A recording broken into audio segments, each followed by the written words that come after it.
Declaro reaberto os trabalhos da Comissão Parlamentar de Inquérito, registrar a presença do vereador Renato Zucoloto, aqui presente, junto com a gente, os demais vereadores que estão a caminho.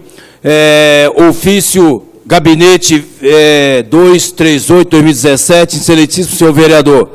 Agradeço o honroso convite para participar da reunião da Comissão Parlamentar de Inquérito, anexo para a votação do relatório final, eventualmente aprovado. Será lido no plenário da sessão ordinária às 18 horas. Entretanto, faço o compromisso previamente agendado, não poderei estar presente, mas me faço representar pelo meu assessor parlamentar, o senhor Rudinei Rossi. Por isso, envio-lhe votos de êxito na realização do evento e cumprimento a todas as autoridades convidadas presentes. Cordialmente, Maurício Gasparini, vereador. Vou passar a palavra ao vereador Isaac Antunes, o relator da matéria, para que faça a leitura do relatório final da Comissão Parlamentar de Inquérito, e lembrando a toda a imprensa aqui presente, e como nós havíamos falado desde o início dos trabalhos, vereador Isaac, e mais uma vez agradecer a presença da imprensa no geral, que nessas 26 reuniões que nós estamos inteirando no dia de hoje, só tivemos êxito no nosso trabalho, transparência no trabalho dessa Comissão Parlamentar de Inquérito, graças ao acompanhamento dos senhores da imprensa, que esteve junto com a gente desde o início. E como nós falamos desde o início, que no dia do relatório final, nós iríamos conceder cópia na íntegra para a imprensa do relatório da Comissão Parlamentar de Inquérito. Dito isso, nós estamos cumprindo o que a comissão, vereador Isaac, os demais vereadores, o que nós da comissão dissemos desde o início. Então, nós temos aqui as cópias, assim que o vereador Isaac Antunes fizer a leitura do relatório final, nós iremos fazer chegar às mãos do advogado doutor Sérgio Moy, representante da Cedro, e também da imprensa, para que depois os demais seja seguido o trâmite da Comissão Parlamentar de Inquérito. Passo a palavra ao relator, vereador Isaac Antunes, pelo tempo necessário. Presidente, só gostaria, antes de estender a palavra ao vereador Adalto Marmita ou ao vereador Maurício da Vila Branches, caso eles queiram reiterar o seu posicionamento sobre essa Comissão Parlamentar de Inquérito.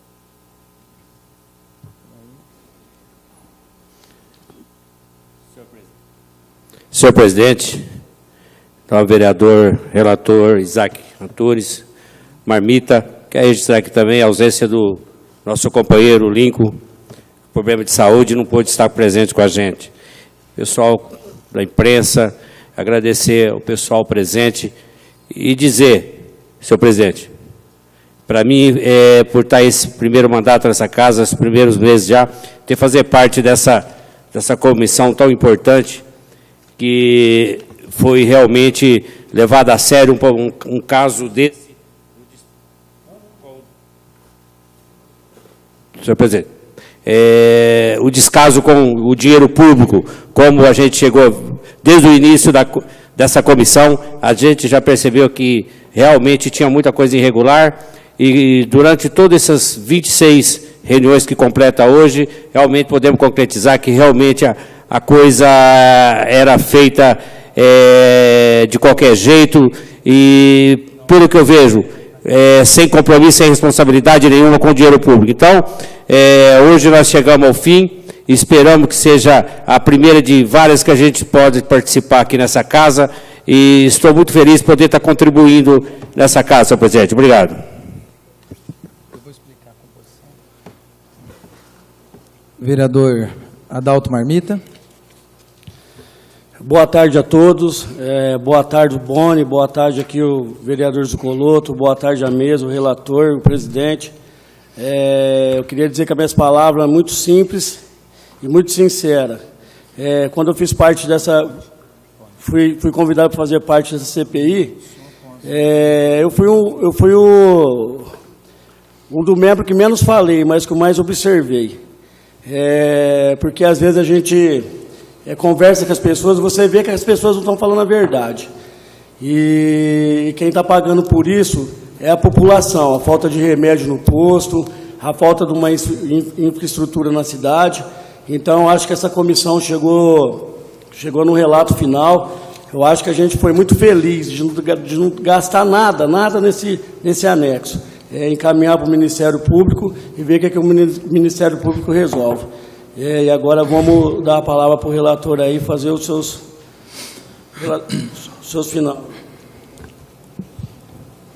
Como o vereador Maurício da Vila Brandes, o presidente Otoniel Lima e meu companheiro de partido, o vereador Adalto Marmito, também quero aqui deixar claro a minha felicidade em fazer parte da comissão parlamentar de inquérito que apurou possíveis irregularidades no anexo da Câmara Municipal de Ribeirão Preto. Fico feliz, presidente, por ter o convite de Vossa Excelência, de ter sido escolhido pelos colegas como relator desta CPI. Quero deixar claro, como o vereador Adalto Marmita bem disse, nós tivemos um baixo custo, nós bancamos literalmente essa CPI, as diligências, as viagens, todos os eventos que partiram do núcleo da CPI, nós arcamos com um custo e, como bem falou o vereador Maurício, nós chegamos à conclusão que não poderia ser gasto mais nenhum centavo. O relatório final, ele é composto por 48 páginas, ele tem a introdução, é o item 1, o item 2, a instalação dos procedimentos e o prazo para conclusão, o item 3 traz todas as oitivas que foram realizadas, o item 4 traz todas as acariações, o item 5 traz o laudo pericial, o item 6, as propostas apresentadas para a conclusão da obra, depois da CPI já instalada, e o item 7, conclusão, e o item 8, os encaminhamentos. Então, para que nós possamos ser mais objetivo, nós já vamos ler a conclusão e os encaminhamentos, que são compostos por 10 páginas.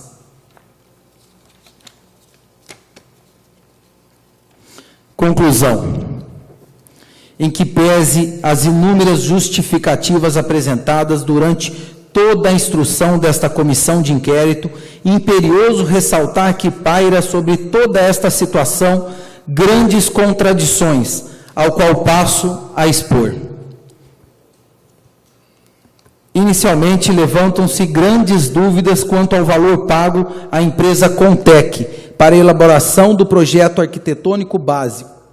E, não obstante, o princípio da livre concorrência que prepondera no direito empresarial o valor pago de R$ 81.358.000 para uma obra do porte do anexo da Câmara Municipal de Ribeirão Preto, mostra destoante do mercado, pairando grandes questionamentos sobre o real valor que foi pago à empresa Contec e as verdadeiras intenções que possibilitaram que a referida empresa ganhasse o certame. Ocorre que a situação se complica uma vez que a CPI possui limites constitucionais para investigação, dificultando que se prove diretamente determinados fatos em virtude da peculiaridade do caso concreto e da natureza do objeto da prova. Nesses casos, importante apresentar a prova de fato que não se refere diretamente ao evento que se quer provar, mas a outro fato que com aquele se relaciona, razão pela qual esta comissão de inquérito, pela via do raciocínio dedutivo desses fatos, valendo-se de uma máxima da experiência, encaminhará ao Ministério Público Estadual para que sejam averiguadas possíveis irregularidades administrativas, cíveis e criminais. Ademais, as justificativas da empresa Contec não merecem prosperar, visto que a referida empresa não se preocupou tecnicamente com a obra, pois o projeto básico apresenta inúmeros erros, principalmente no que tange às consequências da ligação entre o prédio principal e o anexo da Câmara Municipal, já que não realizou a análise da constatação no projeto, tentando basear-se no inciso 9º, artigo 6º da Lei 8666 de 93, Contudo, sendo a Contec a responsável pelo projeto básico da construção do anexo da Câmara Municipal, seu projeto deveria conter toda a expertise necessária para o bom desempenho da obra, o que na verdade não ocorreu, pois agiu com imperícia, vez que o projeto básico não observou os requisitos mínimos para a viabilidade da obra, conforme bem estabeleceu a legislação pátria. Vejamos o texto legal. Artigo 6º. Para os fins desta lei, considera-se: 9º, projeto básico, conjunto de elementos necessários e suficientes, com nível de precisão adequado para caracterizar a obra ou serviço, ou complexo de obras ou serviços objeto da licitação, elaborado com base nas indicações dos estudos técnicos preliminares que asseguram a viabilidade técnica e o adequado tratamento do impacto ambiental do empreendimento, e que possibilite a avaliação do custo da obra e a definição dos métodos e do prazo da execução, devendo conter os seguintes elementos: a. Desenvolvimento da solução escolhida, de forma a fornecer visão global da obra e identificar todos os seus elementos constitutivos com clareza.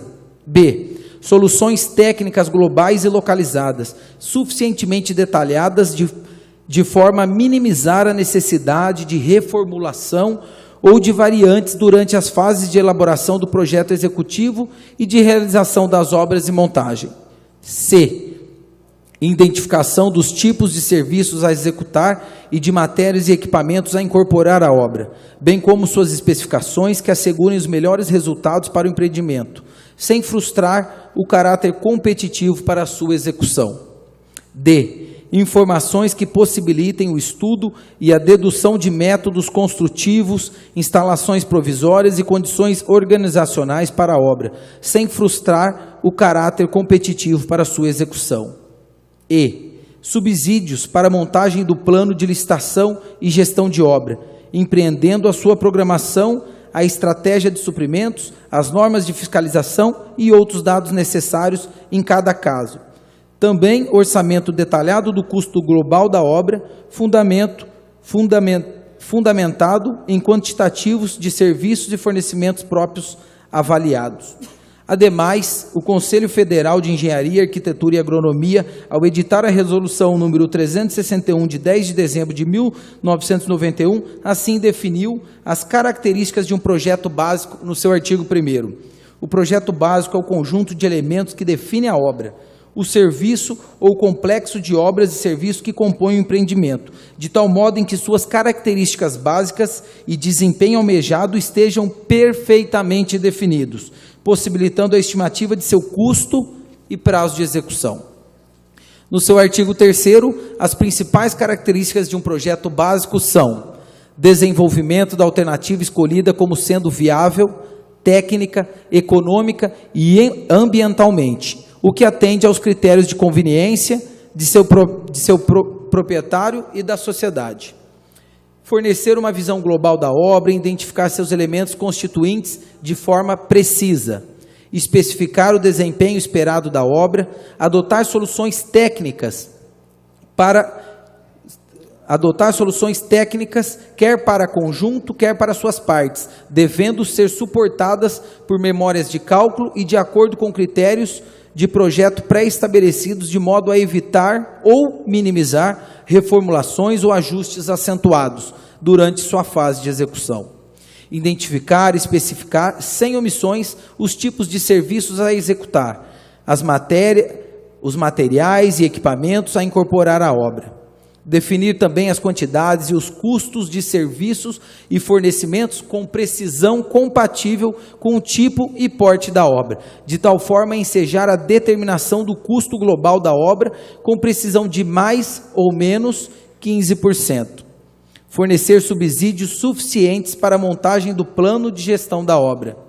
Considerar também, para uma boa execução, métodos construtivos compatíveis e adequados ao porte da obra, e detalhar os programas ambientais compativelmente com o porte da obra, de modo a assegurar sua implantação de forma harmônica com os interesses regionais. No seu artigo 6º, as normas e conceituações constantes desta resolução deverão ser aplicadas na contratação das obras e serviços da administração direta e indireta, das empresas de economia mista e fundações e dos governos federal, estadual e municipal, assim como das obras e serviços realizados mediante a utilização de empréstimos ou incentivo fiscal aplicados por banco ou agência financeira oficiais e os executados para fins de cumprimento de concessão de serviços públicos de qualquer esfera governamental. Assim, verifica-se que foram inúmeros os erros técnicos e operacionais da obra, iniciando-se pelo projeto básico arquitetônico até a execução da obra. Contudo, se não bastassem os erros básicos de engenharia do projeto, ficam evidentes a existência de motivos e justificativas infundadas, na qual merecem a análise desta comissão. Os representantes da Cedro, em todos os depoimentos e oitivas, afirmaram categoricamente que o problema se deu em virtude dos projetos apresentados pela Contec. Porém, em nenhum momento a empresa Cedro impugnou a licitação ou solicitou providências quanto à regularização dos projetos apresentados. Contudo, forçoso questionar se, caso a obra fosse realizada através de recursos financeiros da própria empresa, se ela aceitaria os projetos de forma como foram fornecidas. Será que para todos os clientes da Cedro há essa negligência por conta dos projetos executados ou apenas para a obra do anexo da Câmara Municipal de Ribeirão Preto, por se tratar de uma obra do poder público? Nesta senda, oportuno apresentar que o contrato de obra pública, nas palavras do professor Eli Lopes Meirelles, é todo ajuste administrativo que tem por objeto uma construção, uma reforma ou uma ampliação do imóvel destinado ao público ou ao serviço público. Qualquer desses casos configura a obra pública, que em sentido administrativo é toda a realização material a cargo da administração ou de seus delegados. Diante da legislação ambiental, o início de obras deve ser precedido de licença ambiental, de instalação e o início da operação do empreendimento resultante da obra, da licença de operação. Assim, verifica-se que o início da obra deveria ter sido procedido de procedimentos técnicos e legais, os quais não ocorreram. Além do que, pela análise dos autos, verifica-se que tanto as empresas envolvidas, quanto os agentes públicos e políticos responsáveis pela construção do anexo da Câmara Municipal, esqueceram que, em se tratando de uma obra pública, deveriam empregar toda a expertise, diligência, tecnicidade e profissionalidade, visto que um dos principais princípios constitucionais elencados no artigo 37 da Carta Magna é o princípio da eficiência, o qual foi acrescentado ao texto original pela emenda 19 de 1998, ao qual procurou implementar o modelo de administração pública gerencial voltada para um controle de resultados na atuação estatal, pois economicidade, redução de desperdícios, qualidade, rapidez, produtividade e rendimento funcional são valores encarecidos pelo princípio da eficiência. Neste sentido, o ilustre doutrinador Alexandre Maza esclarece que o princípio da eficiência consiste em obrigar a administração a buscar melhores resultados por meio da aplicação da lei. Oportuno ainda esclarecer que a observância de normas técnicas adequadas ao emprego do material apropriado em quantidade e qualidade compatíveis com o objeto do contrato constitui deveres éticos profissionais do contratado, presumidos nos ajustes administrativos, que visam sempre ao melhorar o atendimento do serviço público.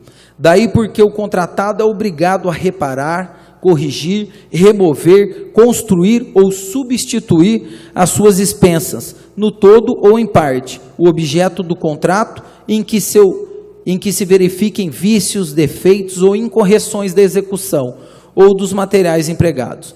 Ainda no que tange aos princípios constitucionais que regem as obras públicas, importante preponderar a existência do princípio da licitação sustentável, apresentado pela professora Maria Silvia Zanella, ao qual preleciona que o o Ministério do Planejamento, Orçamento e Gestão, por intermédio da Secretaria de Logística e Tecnologia da Informação, editou a Instrução Normativa 1, de 19/1/2010, que dispõe sobre os critérios de sustentabilidade ambiental na aquisição de bens, contratação de serviços ou obras pela administração pública federal direta, autárquica e fundacional. Esta instrução, no seu artigo 1º, estabelece que as especificações para aquisição de bens, contratação de serviços e obras por parte dos órgãos e entidade da administração pública, e entidades de critérios de sustentabilidade ambiental consideram os processos de extração ou fabricação, utilização e descarte dos produtos e matérias-primas. Dentre os critérios possíveis a serem utilizados, faz referência, por exemplo, à maior economia no consumo de energia elétrica e na climatização e iluminação dos ambientes, uso exclusivo de lâmpadas fluorescentes, aquecimento de água por energia solar, medição individualizada de água e energia elétrica, aproveitando a água da chuva, exigência de comprovação da origem da madeira, uso de mão de obra, materiais e matérias-primas locais, uso obrigatório de agregados reciclados, observância das regras do Inmetro, aquisição de bens compostos de materiais reciclados, atóxicos e biodegradáveis, cumprimento de requisitos ambientais para certificação pelo Inmetro, uso de embalagens adequadas, emprego de produtos de limpeza e conservação que respeitem normas da Agência de Vigilância Sanitária Anvisa, redução do desperdício de água, observância à resolução do Conselho Nacional do Meio Ambiente,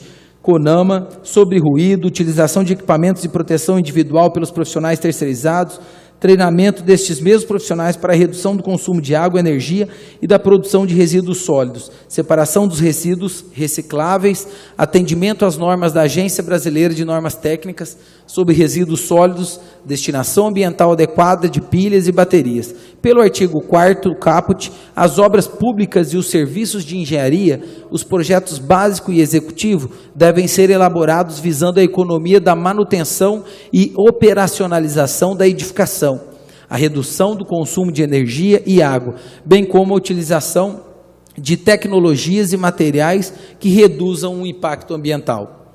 Inquestionável que referido dispositivo apresentado tem aplicação imperativa tão somente à esfera federal, contudo, há diversas legislações federais, inclusive a Constituição Federal, que tratam da questão da sustentabilidade, assunto este tão banalizado pelos responsáveis pela construção do anexo da Câmara Municipal. Indubitável o descaso por parte das empresas e agentes responsáveis pela obra, vez que é flagrante e notório os erros básicos de engenharia, além das inúmeras suspeitas de improbidade administrativa e descaso com o erário municipal. Resta elucidado que as falhas apresentadas pelo ilustre professor Dr. José Elias Layer contemplam a realidade e a atualidade da obra do anexo da Câmara Municipal, pois durante toda a fase de instrução desta comissão, os indiciados, ao serem questionados sobre os erros materiais e controvérsias existentes, quedavam em manter o silêncio ou davam respostas evasivas e sem coerência alguma, favorecendo assim a suspeita de uma parceria entre as empresas envolvidas na obra e os agentes públicos e políticos. Ao passo que início a análise das questões das amizades supostamente inexistentes na construção do anexo, visto que causa no mínimo estranheza que o ex-secretário de Obras, senhor Abrange Fuad Ábido, foi um dos fundadores da empresa Cedro e que por um acaso esta empresa tenha participado e ganho o certame, inclusive estando na direção do senhor Gerson, pessoa que seria do convívio do ex-secretário. Além do mais, o ex-presidente e ex-vereador da Câmara Municipal de Ribeirão Preto, senhor Walter Gomes, afirmou em seu depoimento que o senhor Abranges seria o verdadeiro proprietário da empresa Cedro, ao qual foi veementemente negado pelo depoente e pelo atual proprietário da empresa Cedro, o senhor Gerson.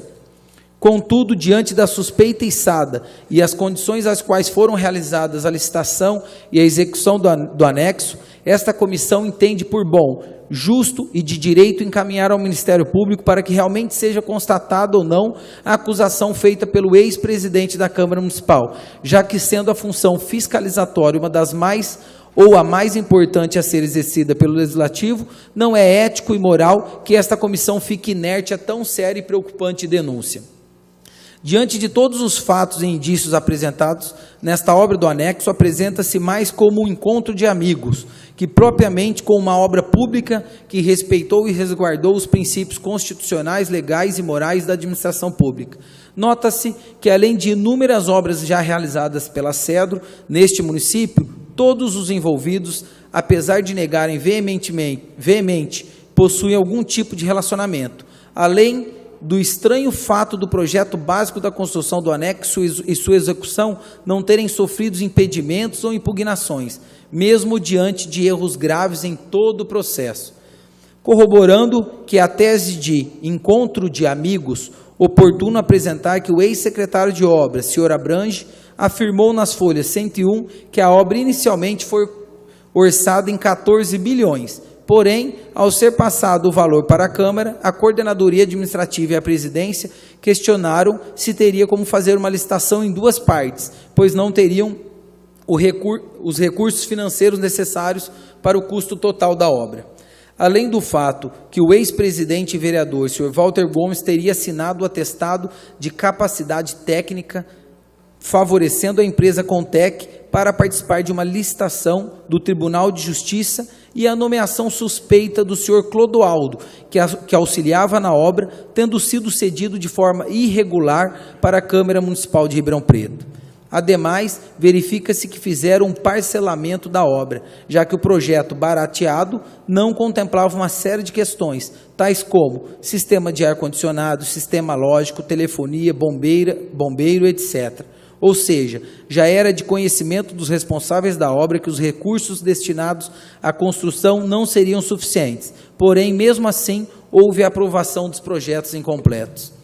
Desta forma, levanta-se o seguinte questionamento: como um projeto desse porte, com tantas irregularidades e estando incompleto, poderia ter sido aprovado pela Secretaria de Obras, pela antiga presidência da Câmara Municipal? E como poderia ser executado sem um escopo mínimo de tecnicidade e de recursos para o bom desempenho da construção?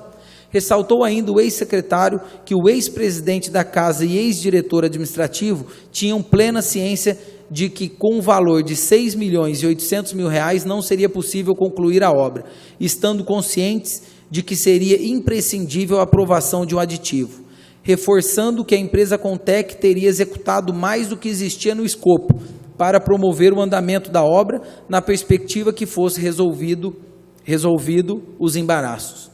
Esta perspectiva era tão grande que a engenheira Rogéria, em seu depoimento, afirmou que o dinheiro terminou antes da obra terminar, porque foram surgindo novos serviços, itens decorrentes do estrutural que não constavam no projeto e que tinham que ser executados sequencialmente, não podendo esperar a autorização do aditivo financeiro, sendo que a execução desses serviços foram autorizados em reunião com a presença do Dr. Milton e representantes da Cedro, e o ex-secretário de Obras e da engenheira Rogéria, e, dependendo do caso, o ex-presidente da Casa, senhor Walter Gomes. Vislumbra-se que toda esta relação era na base da amizade, pois acreditava-se em um futuro aditivo, ou seja, desrespeitavam o princípio da legalidade que rege os atos da administração pública, baseando-se exclusivamente em uma mera expectativa de direito. Sob o princípio da legalidade, oportuno esclarecer: na administração pública não há liberdade nem vontade pessoal. Enquanto na administração particular é lícito fazer tudo o que a lei não proíbe, na administração pública só é permitido fazer o que a lei autoriza. A lei para o particular significa pode fazer assim. Para o administrador público significa deve fazer assim. A administração legítima só é aquela que se reveste de legalidade e probidade administrativa, no sentido de que tanto atende às exigências da lei, como se conforma com os preceitos da instituição pública. Assim, não poderia ter a empresa Cedro realizado outros serviços conforme alegou, sem a devida autorização legal, ou seja, sem que esses serviços fizessem parte do escopo da obra licitada. Importante frisar que existia expectativa de um aditivo financeiro para concluir a obra, que desde o início já tinham e já sabiam que o recurso destinado do anexo não era o suficiente para concluir a construção. Nesta senda, será que o desconto dado pela Cedro não seria compensado neste aditivo? Como falar em aumento de serviço durante a execução da obra, se desde o início tinham a plena ciência que o valor não seria acontendo para o término? Está devidamente configurada a omissão por parte dos agentes públicos e políticos responsáveis pela construção do anexo, já que tinham o dever de acompanhar e fiscalizar a obra. Nas palavras de Meirelles, o acompanhamento da execução do contrato é direito e dever da administração, e nele se compreendem a fiscalização, a orientação, a interdição e intervenção e a aplicação de penalidades contratuais. Esse acompanhamento deverá ser feito necessariamente por um representante da administração, especialmente designado, sendo permitida a contratação de terceiros para assisti-lo e subsidiá-lo. A sua finalidade é assegurar a perfeita execução do contrato, ou seja, a exata correspondência dos trabalhos com o projeto ou com exigências previamente estabelecidas pela administração, tanto nos seus aspectos técnicos quanto nos prazos de realização, e por isso mesmo há de pautar-se pelas cláusulas contratuais, pelas normas regulamentares do serviço e pelas disposições do caderno de obrigações, se existente. Por fim, cabe ressaltar que, em virtude da cláusula de confidencialidade, não foi fornecido a esta CPI o contrato de celebração entre a empresa Cedro e a Usicom, destacando-se que por diversas vezes foi solicitado a Cedro e esta quedou-se inerte. Tal postura afronta veementemente a necessidade de publicidade e transparência na administração pública, visto que referida inércia corrobora a suspeita de irregularidades durante todo o processo licitatório até a fase de execução da obra do anexo da Câmara Municipal de Ribeirão Preto. Desta forma, apurou-se, primeiro, que efetivamente houveram falhas desde o início da elaboração do projeto arquitetônico por parte da empresa Contec, apresentando inúmeros erros básicos de engenharia. Segundo, a empresa Cedro, mesmo tendo ciência que seria impróprio seguir o projeto de forma como foi apresentado, quedou-se inerte, não se preocupando com os possíveis prejuízos ao erário municipal. Terceiro, o ex-presidente da Câmara Municipal de Ribeirão Preto, senhor Walter Gomes, e o ex-secretário de Obras, senhor Abrange Fuad Ábido, tinham ciência dos erros apontados no projeto básico e permaneceram inertes, não se precavendo quanto aos possíveis problemas técnicos e financeiros que poderiam acarretar ao bom desempenho da obra do anexo da Câmara Municipal. Quarto, o ex-secretário de Obras, senhor Abrange Fuad Ábido, mesmo tendo conhecimento dos erros básicos na construção do anexo, aprovou o projeto sem grandes ressalvas, desrespeitando os princípios constitucionais quanto à eficiência do serviço público. Quinto, a engenheira Rogéria Maria Soares Frateschi, responsável pela fiscalização da obra, não desempenhou sua função legalmente constituída, vez que permitiu que a empresa supostamente realizasse serviços sem que contasse no escopo da obra. Sexto, aparentemente o ex-presidente da Câmara, senhor Walter Gomes, assinou o atestado de capacidade técnica da Contec, em papel timbrado da Prefeitura Municipal de Ribeirão Preto, o qual por si só configura infração penal, razão pela qual será encaminhado ao Ministério Público para apuração e providências. Sétimo e último, o ex-secretário de Obras e o senhor Clodoaldo, atual motorista do DAERP, que fora cedido irregularmente, acompanharam o andamento da obra, sendo escusos para esta comissão os verdadeiros motivos que levaram a essa sessão. Ademais, tendo em vista a gravidade dos fatos apurados, Esta comissão sugere à mesa da Câmara Municipal de Ribeirão Preto que rescinda imediatamente o contrato com a empresa Cedro Construtora e Incorporadora Limitada. Pelas constatações feitas por esta CPI, diante da falta de zelo com o bem público, deve-se encaminhar cópia do presente relatório para as devidas providências dos seguintes órgãos e setores: Mesa da Câmara Municipal de Ribeirão Preto, Ministério Público Estadual para apuração de possível responsabilidade civil e criminal, inclusive analisar possível adoção de soluções reparadoras e conciliadoras. Terceiro, Tribunal de Contas do Estado de São Paulo para apuração de irregularidades quanto ao pagamento efetuado pelos ordenadores de despesa da Câmara Municipal de Ribeirão Preto após a saída do ex-presidente Walter Gomes, que teria dado ordem para não realizar nenhum pagamento a mais à empresa Cedro, tendo em vista a morosidade da obra. Lido, submeto à aprovação mediante subscrição dos demais membros integrantes dessa CPI para o encaminhamento da leitura no plenário na Câmara das sínteses conclusivas. Obrigado, senhor presidente. Agradeço o vereador Isaac, relator da matéria na Comissão Parlamentar de Inquérito, já cumprimentando Vossa Excelência pelo relatório, viu, vereador Isaac? Obrigado, por esse trabalho na qual a assessoria jurídica dessa Comissão Parlamentar de Inquérito, que por diversas vezes se reuniu para a elaboração desse relatório. Eu pergunto aos senhores membros da CPI, vereador Adalto Marmita, vereador Maurício da Vila Branche, se algum dos senhores tem algum relatório para apresentar em separado ou concorda com o relatório do vereador Isaac Antunes. Vereador Maurício da Vila Branche.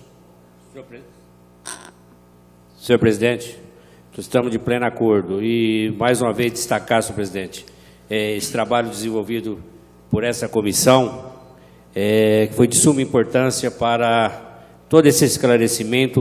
Esperamos, sim, agora, que o Ministério Público analise com carinho e veja realmente aquilo que estamos encaminhando para eles e realmente tome uma posição e que nós vamos ver daqui a tão pouco tempo o resultado desse trabalho nosso, que foi um trabalho incansável, não medimos esforços, viajamos. Então, para mim foi muito gratificante, e aproveitando também para agradecer lá o doutor José Elias, lá de São Carlos, da Universidade de São Carlos, muito colaborou com a gente, e na nossa ida a São Carlos, fomos muito bem recepcionados lá, e eu acredito que ele contribuiu muito também para essa comissão, foi fundamental aí, e para nós, só temos que agradecer, senhor presidente, agradecer a Deus pela oportunidade de ter fazido parte dessa CPI tão importante, que vem realmente contribuir com o bem da nossa cidade. Vereador Adalto Marmita. Estou de acordo, sim, senhor presidente.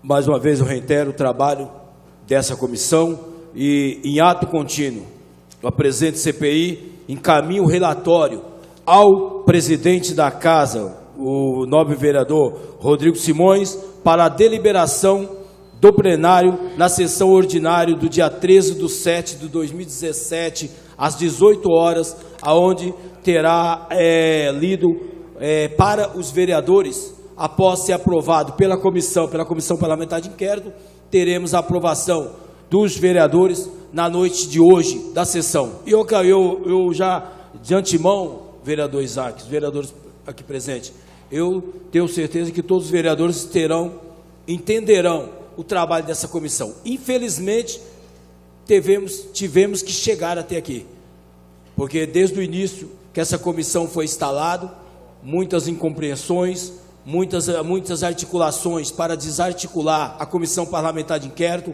Mais uma vez, cumprimento os membros da comissão, o vereador Lincoln Fernandes, que aqui não está, mas que por problema de saúde, mas faço venhas ao vereador Lincoln Fernandes, que por diversas vezes, mesmo doente, mesmo impossibilitado, teve à frente da Comissão Parlamentar de Inquérito. Nós, por essas 26 reuniões que fizemos com seriedade, com honestidade, com transparência, de trazer à sociedade brasileira, de trazer ao povo de Ribeirão Preto o trabalho da Comissão Parlamentar de Inquérito. Muitos, desde o início, foi dito que a comissão, por ser uma casa pública, seria uma articulação eleitoreira, que teria começo, teria meio, mas não teria fim. Pois bem, senhores, tivemos começo, tivemos meio e tivemos fim. Muito menos antes do tempo regimental de 120 dias, nós estamos entregando hoje o relatório final da Comissão Parlamentar de Inquérito, com honestidade, com transparência e com seriedade. E esperamos na justiça brasileira, porque muito se fala da justiça, que a justiça brasileira pode mudar o rumo da CPI, aqui foi elencado. Mas nós fizemos o nosso trabalho, vereador Isaac, e eu acredito na justiça do Brasil. Se existe ainda algo que dá de credibilidade, é a justiça brasileira. E eu tenho certeza que tanto o Ministério Público, quanto o Tribunal de Contas, quanto os órgãos competentes que vai receber o laudo, o relatório da CPI, saberá conduzir muito bem esse processo e saberá entender que essa comissão, desde o início, ela foi baseada na legalidade, na transparência e no compromisso de desvendar o que realmente aconteceu nesse anexo da Câmara.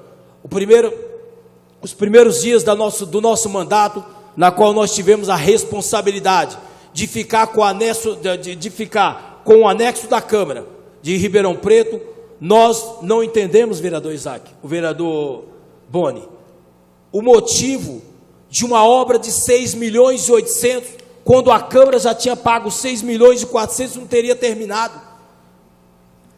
Por isso, se fez necessário a abertura de uma comissão parlamentar de inquérito. Só assim nós iremos ter acesso a documentos, nós iremos ter acesso a depoimento, como tivemos acesso ao ex-presidente Walter Gomes, que se encontra preso no Tremembé, lá no Tremembé, quando tivemos ouvindo ele, juntamente com os advogados, para entender o que aconteceu. Então, tudo que está nesse documento do vereador Isaac não foi coisa tirada de pensamento, foi fruto de trabalho, presidente, foi fruto de análise, foi fruto de o que nós vimos pela imprensa. Devemos sim, vereador Isaac, mais uma vez, não faço isso com demagogia não, faço isso com seriedade, com honestidade, com transparência, parabenizar a nossa imprensa de Ribeirão Preto, porque a imprensa sim, a imprensa de Ribeirão Preto, que nos deu base para chegar até aqui, transmitindo depoimentos, transmitindo notícias de jornais, na qual a imprensa, vereador Isaac,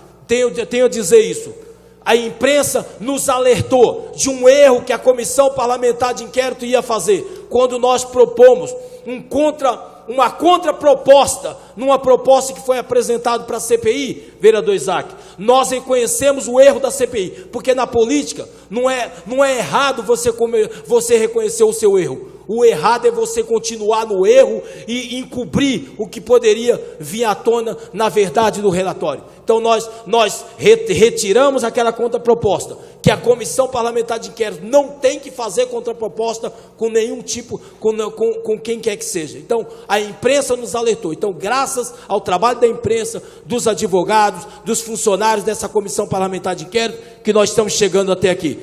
Tivemos o começo, tivemos meio e hoje estamos tendo o fim da Comissão Parlamentar de Inquérito. Presidente, vereador Isaac, se me permite, só para deixar claro também que nós, investidos no cargo de vereador, usamos todas as prerrogativas constitucionais e contidas na Lei Orgânica Municipal e no nosso regimento interno para fazer dessa CPI um instrumento realmente de investigação. Fizemos várias diligências em loco, temos muitas horas de oitivas e acareações. A CPI, eu tenho certeza, trabalhou diuturnamente, com tecnicidade, com transparência, com a ajuda de toda esta Casa de Leis, de todos os vereadores, das suas respectivas assistências jurídicas. Agradeço também, como bem falou nosso presidente Antoniel Lima, a imprensa, que sempre deu publicidade e sempre enalteceu o trabalho desta CPI, sempre buscando a verdade. Que essa CPI possa servir de exemplo e que ela também possa inibir possíveis aventureiros políticos. Nós chegamos no momento em que ninguém vai prosperar, seja no mundo privado ou público, sem o mínimo de tecnicidade, sem o mínimo de entendimento, de capital intelectual. É isso que nós precisamos banir, pessoas que querem, com uma operação draconiana, sugar. O vereador presidente Otoniel Lima bem falou da nossa ida a Tremembé. É lastimável ver a condição de um ex-presidente da Câmara Municipal de Ribeirão Preto, que ele se encontra, que realmente possa ser apurado tudo isso que foi levantado por essa CPI com o Ministério Público. E que o Ministério Público possa, presidente, talvez buscar ou pessoas ou algo que nós não conseguimos buscar devido aos trâmites constitucional que nos dão um pouco espaço, pouca viabilidade para conseguir levar a CPI à frente, como é o caso das quebras de sigilos fiscais, bancário, eletrônico e etc. Mais uma vez, obrigado ao vereador Lincoln, que não está presente por problema de saúde, obrigado ao meu companheiro de partido, o vereador Adalto Marmita, sempre com muita paciência, simplicidade, durante as oitivas e acariações, me alertando, me dando suas opiniões. Agradeço também ao vereador Maurício da Vila Branches, que contribuiu, muitas horas de discussão, e a você, presidente Otoniel Lima, que foi o cara que levantou a bandeira, que com toda a experiência política de ter sido deputado estadual, deputado federal, conseguiu de imediato ver que as coisas não estavam dentro da naturalidade. Obrigado mais uma vez por você, presidente, e pelos colegas, por me confiarem o cargo de relator dessa CPI. Mais algum vereador? Só suspendo por um minuto.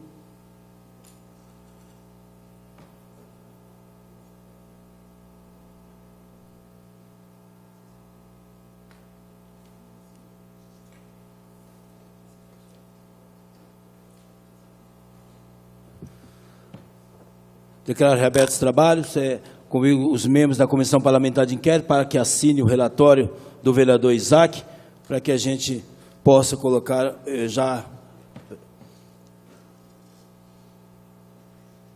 para que nós possamos colocar em votação na Comissão Parlamentar de Inquérito.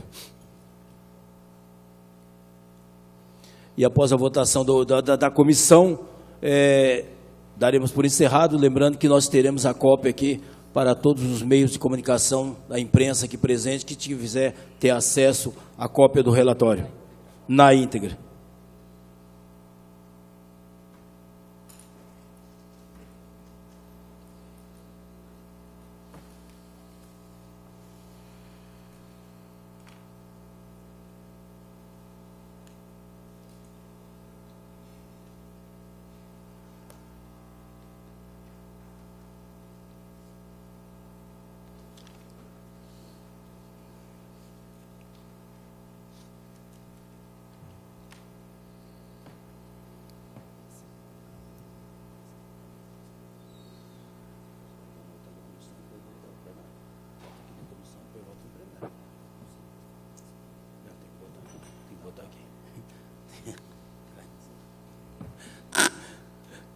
Após a assinatura dos membros, eu coloco em votação na Comissão Parlamentar de Inquérito o relatório final do vereador Isaac Antunes. Coloco em votação. Vereador Maurício da Vila Branches.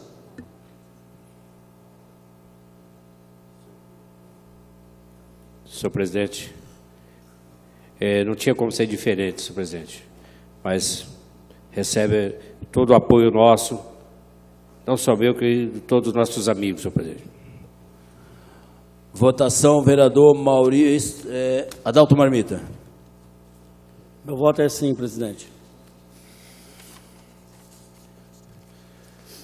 Esse presidente vota pelo relatório do vereador Isaac. O vereador Isaac, por ser o relator da matéria, o seu voto já é favorável.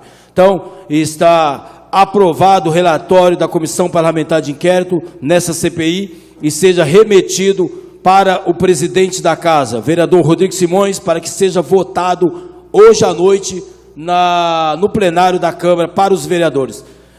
Demais, agradeço a presença de todos, declaro encerrado a Comissão Parlamentar de Inquérito, que Deus abençoe a todos.